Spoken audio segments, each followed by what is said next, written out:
For several years Mr. Williams worked for the museum at the University of Oxford, enlarging its already famous collection of drawings and pictures of English country houses and churches. It is hard to imagine anything less alarming than collecting pictures of houses and churches, but Mr. Williams found that even this peaceful work had its unexpected dark corners. He bought many pictures for the museum from the London shop of Mr. J. W. Britnell. Twice a year Mr. Britnell sent a list of pictures to all his regular customers, who could then choose which pictures they wanted to look at before deciding whether to buy.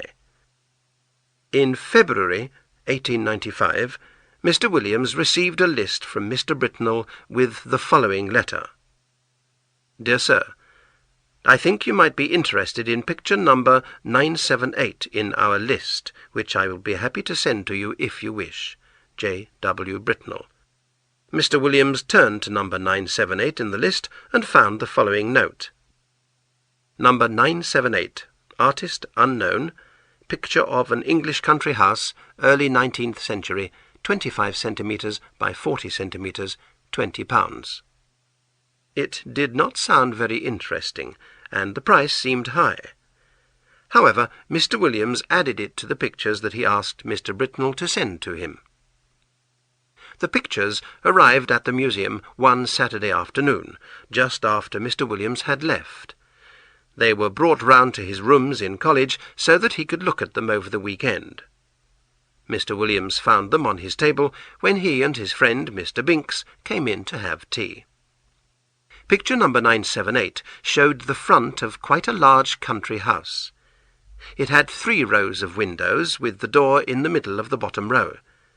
There were trees on both sides of the house, and a large lawn in front of it.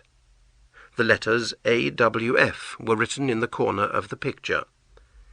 Mr. Williams thought that it was not very well done, probably the work of an amateur artist, and he could not understand why Mr. Britnell thought it was worth £20. He turned it over and saw that there was a piece of paper on the back with part of a name on it. All he could read were the ends of 2 lines of writing. The first said Ngley Hall, the second Sex. Mr. Williams thought that it would be interesting to see if he could find the name of the house in one of his guidebooks before sending the picture back on Monday morning. Meanwhile, he put the picture on the table, lit the lamp, because it was now getting dark, and made the tea. While they were having tea, his friend picked up the picture, looked at it, and said, "Where's this house, Williams?" "That's just what I was going to find out," said Williams, taking a book from the shelf. "If you look at the back, you'll see it's something Hall in either Essex or Sussex. Half the name's missing, you see. I don't suppose you recognise the house, do you?" "No, I don't," said Mr. Binks. "It's from Britnell, I suppose, isn't it? Is it for the museum?" "Well, I would buy it if the price was £2, replied Mr. Williams, "but for some reason he wants £20 for it. I can't think why. It's not a very good picture, and there aren't even any figures in it to make it more interesting." "I agree it's not worth £20, said Binks, "but I don't think it's too bad. The light seems rather good to me, and I think there is a figure here just at the edge in the front." "Let me see," said Williams. "Well, it's true the light is quite well done. Where's the figure?" "Oh, yes, just the head in the very front of the picture." And indeed there was, right on the edge of the picture, just the head of a man or a woman who was looking towards the house. Williams had not noticed it before. "Still," he said, "though it's better than I thought at first, I can't spend £20 of the museum's money on a picture of a house I don't even know." Mr. Binks, who had some work to finish, soon left, and Mr. Williams spent the time before dinner trying to find the name of the house in his guidebooks. "If I knew the letter before the Ngley," he said to himself, "it would be easy enough. But there are many more names ending in Ngley than I thought." Dinner in Mr. Williams' college was at 7 o'clock, and afterwards a few of his friends came back to his rooms to play cards. During a pause in the game, Mr. Williams picked up the picture from the table without looking at it and passed it to a man named Garwood, who was interested in pictures. Garwood looked at it and said, "This is really a very fine picture, you know, Williams. The light is very well done, in my opinion, and though the figure is rather unpleasant, it is quite interesting." "Yes, isn't it?" said Williams, who was too busy giving drinks to his guests to look at the picture again. When his visitors had gone, Williams had to finish writing a letter, so it was after midnight before he was ready to go to bed. The picture lay face upwards on the table where Garwood had left it, and as Williams was putting out the lamp, he saw it. For a moment he was too surprised to move.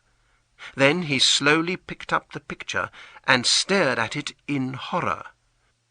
In the middle of the lawn, in front of the unknown house, there was a figure where there had been no figure earlier. It was crawling on hands and knees towards the house, and it was covered in a strange black garment with a white cross on the back. After a second or two, Mr. Williams took the picture by one corner and carried it to an empty room. There he locked it, face downwards, in a cupboard, then closed and locked the door of the empty room. He went back to his own room and locked the door behind him. Before going to bed, he sat down and wrote a note describing in detail the extraordinary change in the picture since he had received it. He was glad to remember that Mr. Garwood, who had looked at the picture earlier in the evening, had also seen a rather unpleasant figure. He decided that in the morning he must ask someone to look carefully at the picture with him, and he must try very hard to discover the name of the house. He would ask his neighbour, Mr. Nisbet, to have breakfast with him. Then he would spend the morning looking for the house in his guide-books. Mr. Nisbet arrived at 9 o'clock, and the two men sat down to breakfast. When they had finished, Mr. Williams, feeling both nervous and excited, hurried to the empty room. He unlocked the cupboard, took out the picture, still face downwards, and, without looking at it, went back to his own room and put it into Nisbet's hands. "Now, Nisbet," he said, "I want you to tell me what you see in that picture. Describe it, please, in detail. I'll tell you why afterwards." "Well," said Nisbet, "I have here a picture of an English country house by moonlight." "Moonlight? Are you sure?" "Oh, yes. The moon is shown quite clearly, and there are clouds in the sky." "All right, go on." "But I'm sure," added Williams quietly, "that there was no moon when I first saw it." "Well, there's not much more I can say," Nisbet continued. "The house has 3 rows of windows, 5 in each row, except at the bottom, where there's a door instead of the middle one, and—" "But what about figures?" said Williams, with great interest. "Figures?" replied Nisbet. "There aren't any." "What? No figure on the grass in front?" "No, not a thing." "Are you sure?" "Of course I am. But there's one other thing." "What's that?" "One of the windows on the ground floor, on the left of the door, is open." "Is it really? Oh dear, I suppose he's got into the house," said Williams with great excitement. He hurried across to where Nisbet was sitting, and, taking the picture from him, saw for himself. It was quite true. There was no figure on the lawn, and there was the open window. For a moment Williams was too surprised to speak. Then he sat down at his desk and wrote for a few minutes. When he had finished, he brought 2 papers across to Nisbet. He asked him to sign the first one, which was Nisbet's own description of the picture, then to read the other one, which was the note Williams had written the night before. "What can it all mean?" asked Nisbet. "That's what I must find out," said Williams. "Now, there are 3 things I must do. First, I must ask Garwood exactly what he saw when he looked at the picture last night. Then I must have the picture photographed before it goes any further. And thirdly, I must find out where this house is." "I can take the photograph for you myself," said Nisbet. "But, you know, I think we are seeing something terrible happening here. The question is, Has it already happened, or is it going to happen? You really must find out where this house is." He looked at the picture again and shook his head. "I think you're right, you know. He has got in. I'm sure there will be some trouble in that house." "I'll tell you what I'll do," said Williams. "I'll show the picture to old Dr. Green. He grew up in Essex, and he often goes to Sussex to see his brother, who lives there. He's been going there for years. He must know both places quite well." "That's a very good idea," agreed Nisbet. "But I think I heard Green say that he was going away this weekend." "You're right," said Williams. "I remember now. He's gone to Brighton for the weekend. I'll leave a note asking him to see me as soon as he returns. Meanwhile, you take the picture and photograph it, and I'll see Garwood and ask him what he saw when he looked at it last night." He paused.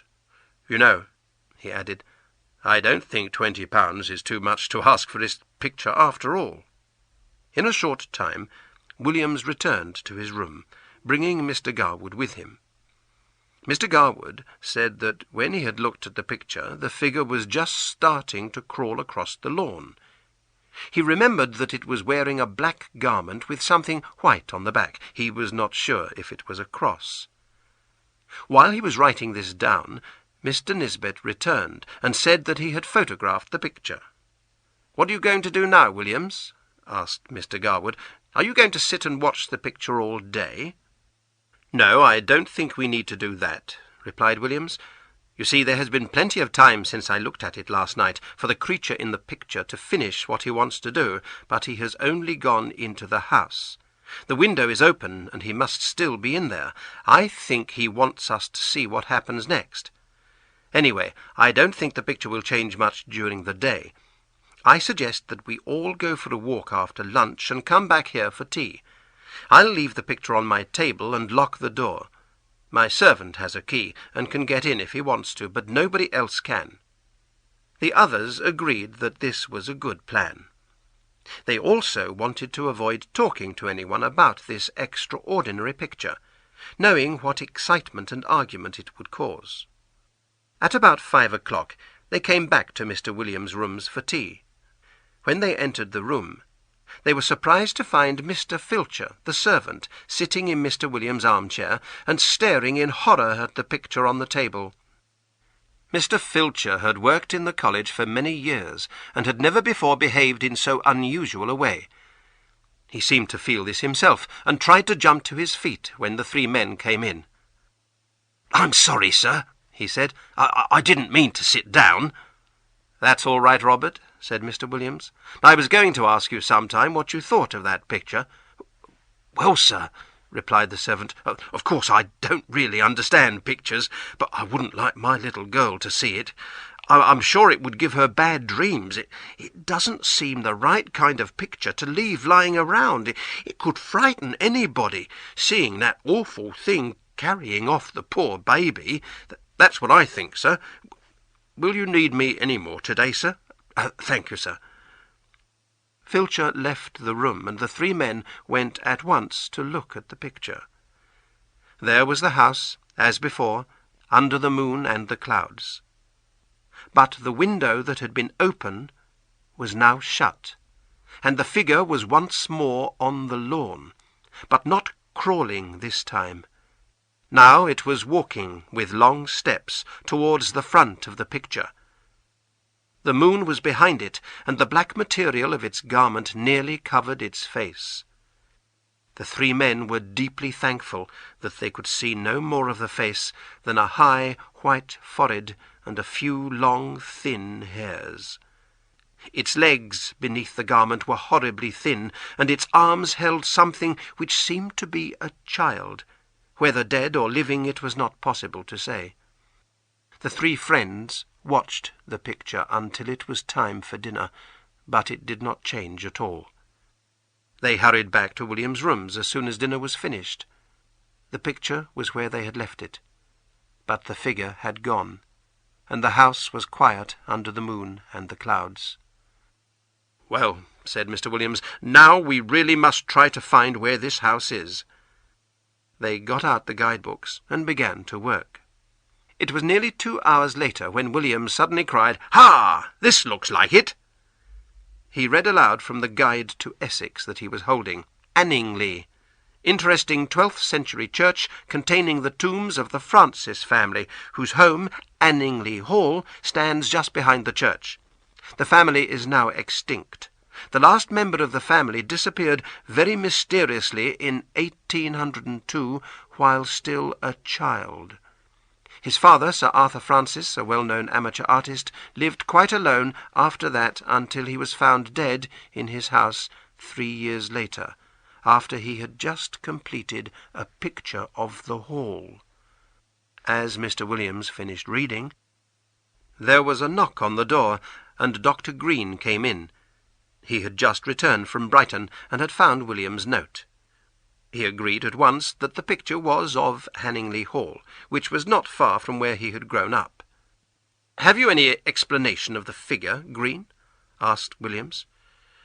"I don't know, I'm sure, Williams," Dr. Green replied. "When I was a boy, some of the old people in Anningley still used to talk about the disappearance of the Francis child. They said that Sir Arthur had a lot of trouble with some of the local people coming onto his land to steal his fish and his birds.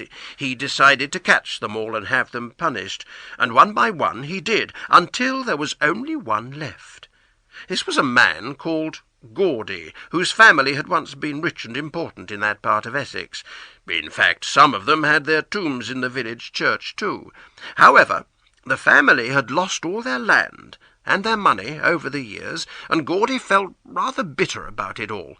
For a long time Sir Arthur could not catch him doing anything wrong, until one night his men found Gawdy with some dead birds in Sir Arthur's woods.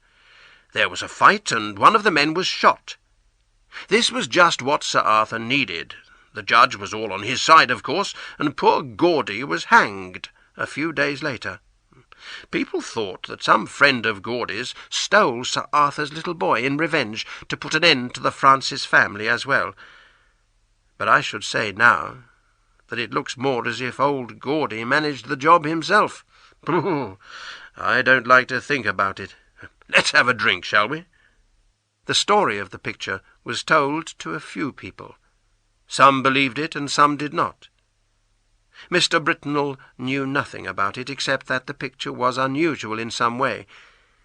It is now in the museum, and, although it has been carefully watched, no one has ever seen it change again.